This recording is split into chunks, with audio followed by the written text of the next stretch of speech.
Okay, let us continue. We're talking about materials design or designing materials. According to Nen, there are some principles that should be followed when you or a teacher wants to design their own materials. Di sini, the word designing own materials doesn't mean the teacher is designing materials from the scratch, aka dari nol itu enggak ya. You can design materials itu dengan cara menambahkan proses yang lainnya tadi, plus selecting, plus adapting, grading dan sebagainya, dan juga evaluating. So when a teacher or someone is designing their own materials, it can be like 50-50. 50% is from available materials by selecting and adapting and so on and so forth, and the other 50% is by literally developing or designing materials. Lagi-lagi juga from available materials and also by modifying those materials. So according to Nennen, what are the principles that should be followed by a teacher when they want to design materials? First, the materials should connect to the syllabus. It is a must, yeah. In Indonesia, especially, yeah, when you want to design materials, then you have to follow certain rules that should be followed. Yaitu harus berdasarkan curriculum or syllabus. Should connect to the syllabus. And then materials should be real. What does it mean? Kenapa kok materials should be real? What is real here?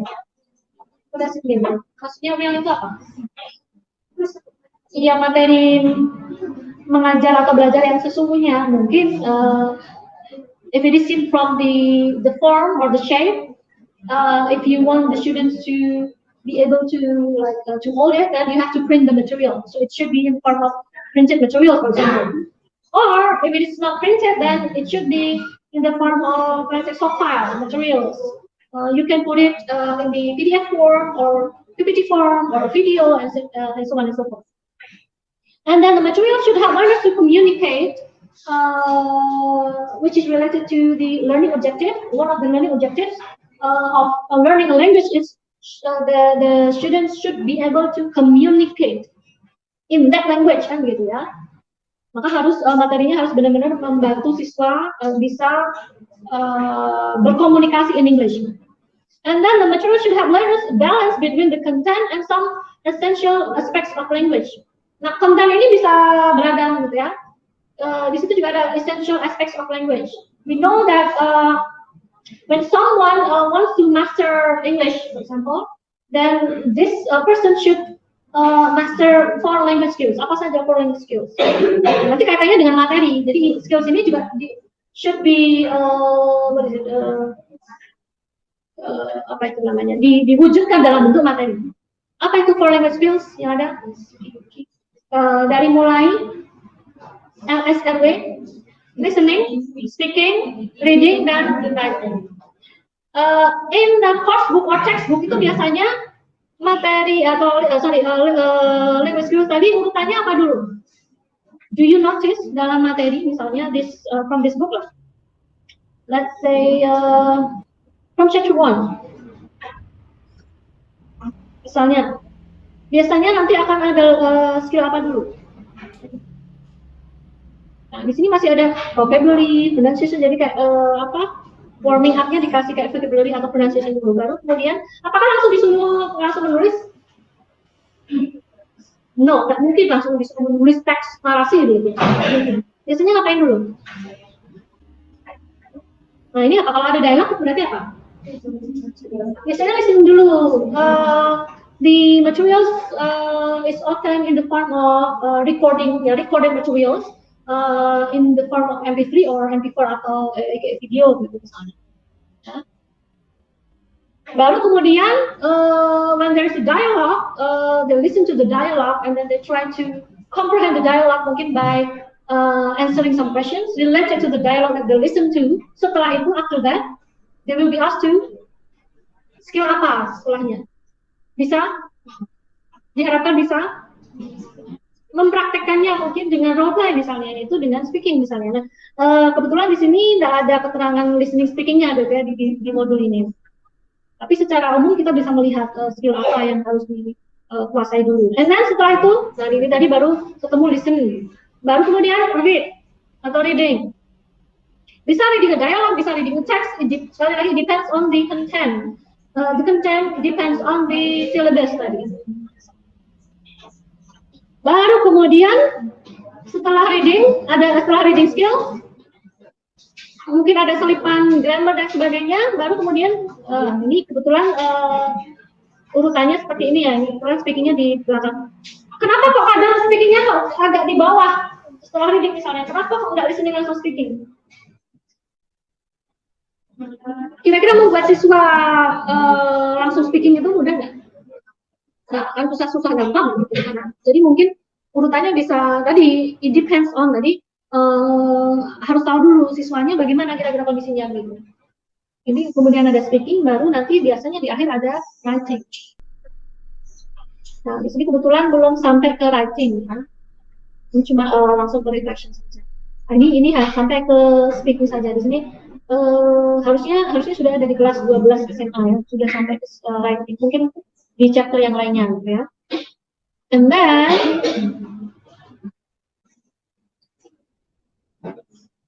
the material should trigger the students to start by developing thinking and learning skills. Last week we discussed HOTS aka KKO, masih ingat tidak? HOTS alias KKO. Nah, ini masih, do you remember?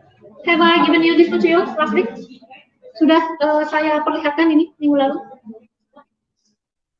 Sudah atau belum? Belum. Ada istilah namanya KKO atau kata kerja operasional. Umumnya masih mengikuti teorinya belum, walaupun nanti ada istilah revise itu karena dulu belum membuat teorinya agak sedikit beda dan ada pengembangannya salah satunya. Nah, kaitannya dengan ini tadi, how to make students ini can develop their thinking dan juga learning skills. Salah satu caranya adalah dengan ini.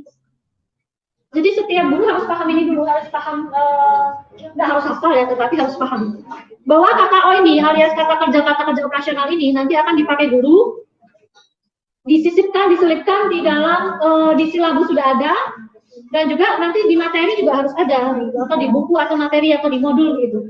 Ini maksudnya bagaimana? So dalam pembelajaran itu ada beberapa ranah yang harus dilatih siswa dan nantinya harus dikuasai.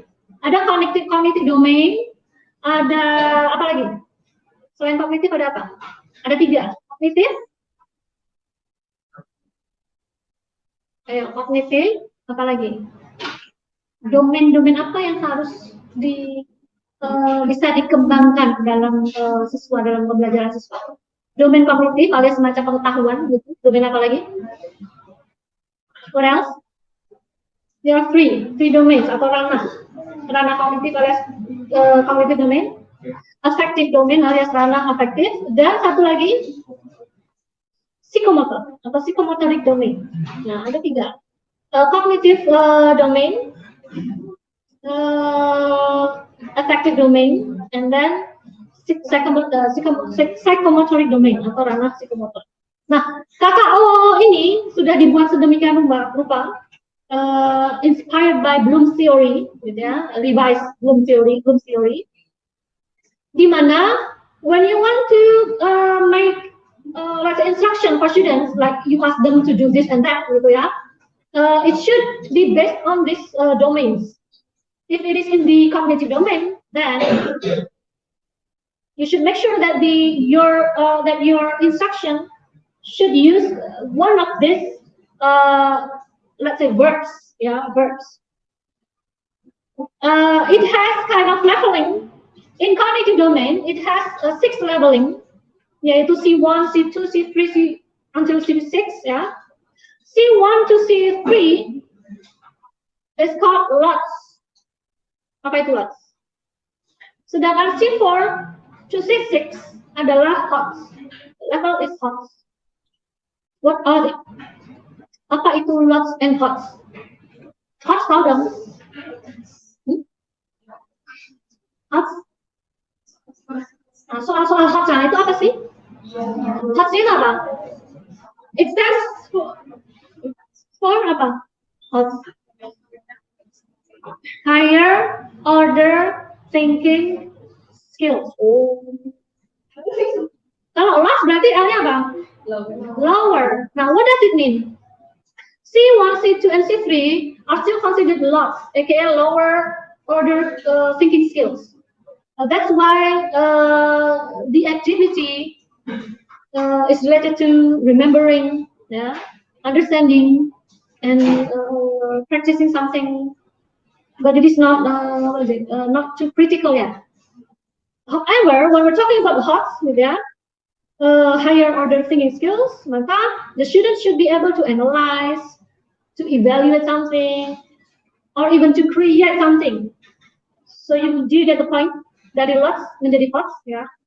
Okay, dari from this list gitu. Maka nanti your instruction harus ada kata-kata. Kalau masih lots gitu ya, berarti salah satu dari 3 ini. For example, disuruh menghafal saja, itu kan masih lots gitu maksudnya. Ya.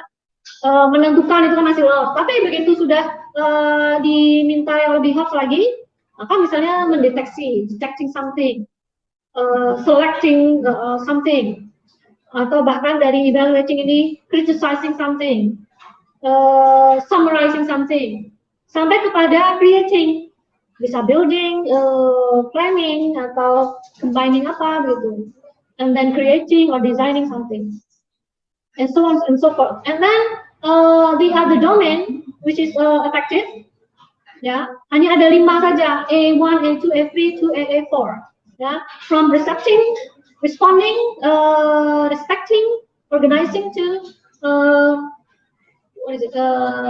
characterization based on values misalnya. Nah, affective itu kan dealing with feelings atau perasaan. Sedangkan psikomotorik domain is dealing with like physical activities, doing something. For example, mimicking, parroting. Misalnya kalau pronunciation ya biasanya kan hanya apa namanya, repeat, bla bla bla. Jadi setelah teacher, and then the students will be asked to repeat, ya. And then manipulating something. Di sini presisi, presisi. Berkonsentrasi untuk menghasilkan ketepatan. Jadi from the precision, ya. And then articulating something, such as adapting, formulating something, or building something. Not building creative, tapi lebih pada organizing gitu ya. Kemudian from the naturalization of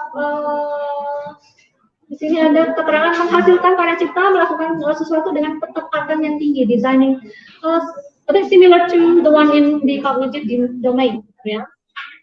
And then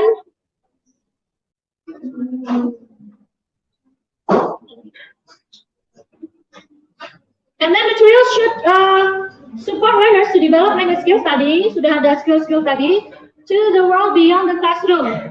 Skill tadi, listening, speaking, reading, and writing, added with language aspects such as vocabulary, grammar, and pronunciation, gitu ya. Ketujuh ini, 4 skills and 3 aspects ini, language aspects, itu harus diberikan sedemikian rupa kepada siswa in the form of materials, gitu ya. Which relate to the world beyond the classroom. Bagaimana caranya? Bagaimana cara 4 skill atau bentuknya apa? In the form of apa? 4 skills dan 3 language aspects dalam materi itu. Supaya bisa di sini support the learners to develop their skills to the world beyond the classroom. Kaitannya dengan tujuan pembelajaran, the learning objective. In order to make the students to be able to communicate in real life situation, itu adalah intinya. In real life situation, the keyword is in real life situation. So you give them the materials that will enable them to use the language in a real life situation. Caranya adalah dengan memberi materi dalam apa? What kind of materials should you give? Yang dibalut dengan tadi 4 skill dan 3 language aspect tadi. Nama jenis materinya apa? Ada pernah dengar authentic materials? authentic materials, materi otentik seperti apa? Kita sudah pernah bahas ya. Authentic materials itu adalah materi yang apa maksud dari kata otentik, materi otentik dalam pengajaran atau pembelajaran bahasa Inggris?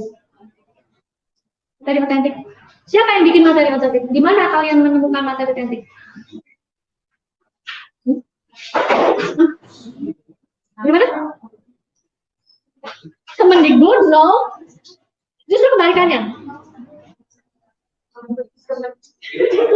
Jangan salah, jadi istilah authentic materials di sini adalah yang benar-benar otentik. Otentik itu kan semacam original, materi yang asli. Justru materi bahasa Inggris yang asli itu dari mana? Dari native speakers yang biasanya dalam bentuk apa? Apa saja? Film, what else? Yang paling umum selain film, music or songs, apalagi? Bentuk medianya, books bisa, newspapers, news items, entah dalam bentuk news items sekarang ada yang printed, ada yang online dan sebagainya, ada yang tertulis, ada yang lesan atau dalam TV channel, news TV channel misalnya. Nah, justru itu adalah authentic materials. Jadi apa itu authentic materials? Materi atau apapun yang didapatkan dari manapun yang bisa dipakai oleh guru atau oleh siswa dalam pembelajaran. Nah, lawannya authentic materials adalah, kalau nggak authentic berarti apa? Nggak authentic dalam bahasa Inggris itu apa? Inauthentic itu apa? Original ya authentic tadi. Ada materi lain selain materi otentik yang harus diberikan kepada siswa. You can say prepared materials atau materials made by teachers intentionally the language learning.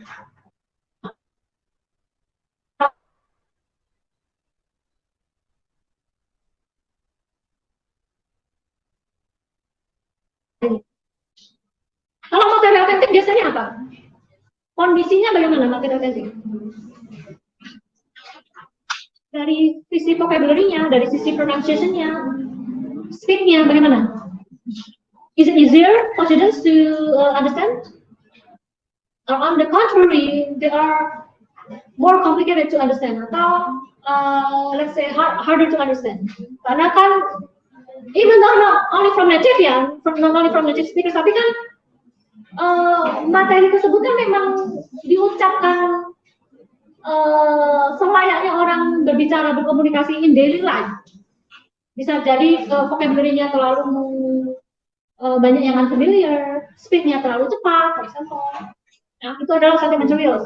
Nah, makanya harus diimbangi dengan prepared materials tadi by teacher, made by teacher tadi, yang secara sengaja dibuat untuk mengimbangi authentic materials ini. Jadi materi authentic diberikan, tapi juga ada materi yang sengaja dibuat guru untuk pembelajaran. Misalnya speed-nya dikurangi, vocabulary-nya disederhanakan, seperti itu. Itu adalah contoh dari di sini. Support learners to develop language skills to the world beyond the classroom. Kalau kalian hanya memberikan authentic material saja, maka siswamu nanti akan kesulitan. Kalau kalian hanya memberikan prepared materials yang kamu buat saja, nanti di real life situation-nya mereka nggak akan siap. Alias ngomongnya kayak terlalu baku, alias terlalu robotik. Nanti kalau ketemu orang luar pasti, good morning, how are you? I'm good, thank you, and you? Nah, ini seperti itu. Nah, itu yang robotik itu kan biasanya dari prepared materials. Tapi kalau ditambahkan dengan authentic, nah, nanti kan bisa macam-macam gitu. How are you? I'm in a good shape. Ini mungkin yang lainnya beda lagi tambahkannya gitu. Ini adalah menurut Noonan. How about Hodgkinson and Waters? Materi itu harus ada stimulusnya. Kalau stimulus, we're talking about stimulus, maka nanti berkaitan dengan teorinya ini. Do you still remember Krashen's theory of the input hypothesis? Input hypothesis by Krashen. What does it say? Kenapa kok materi itu harus I+1? Maksudnya apa? Kalau kalian baca dari sini. I-nya adalah the student's current language level, aka what students already know. Tapi menurut Krashen, according to Krashen, materials given to the students should be added with one. Nah, what is one here? Maksudnya apa? It says that language is best acquired when language input is one level beyond his or her current level or competence. Nah, beyond ini maksudnya apa? Beyond their current level of competence. Nah, beyond di sini what does it mean? Materinya harus dibuat bagaimana? Beyondnya itu apa? Levelnya apa? Di bawahnya atau di atasnya? Di atasnya. Dari yang the students already know. What students already know itu kan sama dengan prior knowledge. Ya, students prior knowledge yang sudah mereka ketahui, yang sudah diketahui. Nah, kalau mau memberikan materi itu menurut question harus plus one, harus beyond their level, their current level, maka harus yang lebih tinggi, slightly higher in terms of level. Why do teachers need to give that level? Kenapa? Kenapa harus levelnya beyond the level? Tujuannya untuk apa? Kenapa? Tadi katanya dengan apa tadi mas? Stimulus, to give them stimulus. Dan penjabaran yang lebih ini lagi, bagaimana? Inspire learners a stimulus to learn. Sama dengan when you give them material slightly beyond their level, then they will be challenged, to do the task, to do the activity, to do the exercise. Then they will feel more motivated. Alih-alih, misalnya, you give the materials that they already know saja. Bagaimana siswanya akan menganggap materi itu? Kalau kamu kasih students-nya itu ya cuma materi itu saja sudah, yang sudah mereka tahu. Apakah mereka akan tertantang? Apakah mereka akan lebih termotivasi untuk mempelajari materinya atau bukunya lebih lanjut? Kan enggak. Kan sudah tahu, ngapain mau buka bukunya lagi? Malas kan, sudah tahu. Makanya harus dikasih yang lebih higher, slightly higher gitu levelnya. And then should facilitate them to construct the teaching and learning processes which can provide a range of activities to give more opportunities to learn. Jadi di sini a range of activities kuncinya. Jadi harus banyak tipe-tipe aktivitasnya. And do you know the differences between exercise, task, and activity? What are the differences between exercise, task, and activity? Bedanya apa? Exercise, task, and activity. So when you design, let's say, a module, a handout, or a book, nantinya you cannot just simply use task 1, task 2, task 3 without any consideration. You should know what is task, what is activity, what is exercise. What is exercise? Kalau menurut sini bagaimana? Exercise is controlled, ada specificity-nya. It focuses on form dan juga it is written. Nah, ingat-ingat. Terus nanti bedanya apa? Sedangkan task itu less controlled, interpreted specificity. It focuses on form and meaning, and it can be in any form. Itu adalah task. Sedangkan activity, there is little control, little specificity. It focuses on meaning, and it can be physical or active atau ya aktivitas yang benar-benar doing something gitu. So bedanya apa di sini? Kalau exercise itu adalah bagaimana? Kayak misalnya soal yang berkaitan dengan ini harus dibuat dengan tenses tertentu atau dengan grammar rule tertentu gitu. Itu adalah exercise. Karena fokus on form, bentuk gitu. Dan nanti bentuk yang dilakukan siswa adalah sesuatu yang ditulis. Itu adalah exercise. Sedangkan task sedikit berbeda dengan exercise, yaitu tidak harus terlalu grammarly misalnya. Fokusnya dua, formnya juga harus dapat, tapi juga meaningnya juga dapat. Nanti bentuk soalnya begitu nanti bisa dengan tertulis atau dengan lisan atau dengan yang lainnya. Itu adalah task. Maksud dari fokus on meaning itu adalah jadi tidak terlalu harus grammarly banget gitu. Jadi yang penting dia bisa melakukannya. Student can do this. Itu adalah task. Bagaimana dengan activity? Bahkan ini ada little control, little specificity. Fokusnya on meaning saja, tapi doing something less physical. Maksudnya bagaimana ini? Kalau di bawahnya kita lihat exercise itu lebih kepada linguistic outcome, task is non-linguistic outcome, sedangkan activity itu communicative. Nah, communicative itu kalau di kelas speaking kan sekarang biasanya salah nggak apa-apa, nggak harus bener dulu gitu kan, kayak grammarnya nggak harus langsung betul. Nah, itu adalah yang activity. Jadi nanti kalau misalnya kalian menulis, apakah ini task, exercise, or activity, harus paham betul bedanya. Ya. Sedikit lagi. It represents the nature of the language as well as the language learning. Ya, nature dari language itu seperti apa. Kemudian reflects the nature of task. Tadi ada kaitannya tadi dengan jenis-jenisnya, apakah task, activity, atau exercise. Dan juga ini yang di sini langsung provide examples of language use. Tadi misalnya contoh-contoh dari authentic material seperti apa.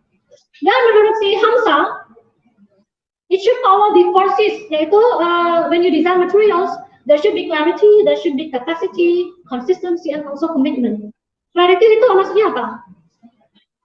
The working group has to clear agreement on the goal of the course, alias misalnya target, objektif, prosesnya should be able to be achieved, testingnya bagaimana, evaluationnya dan sebagainya, capacity-nya, the capacity of design and development team has to be solid, dari mulai pilotingnya, kemudian nanti sampai ke manajemennya dan sebagainya. Konsistensinya bagaimana? The approach used to maintain the design process quality ini lebih kepada proses designing materials yang nggak hanya satu orang saja gitu ya, misalnya dalam satu sekolah misalnya. Dan yang terakhir adalah commitment, yaitu semua design development team semuanya harus punya strong commitment. Ada lagi yaitu dari inputnya bagaimana, language fokusnya bagaimana, content fokusnya, tadi task tadi sudah disebutkan. And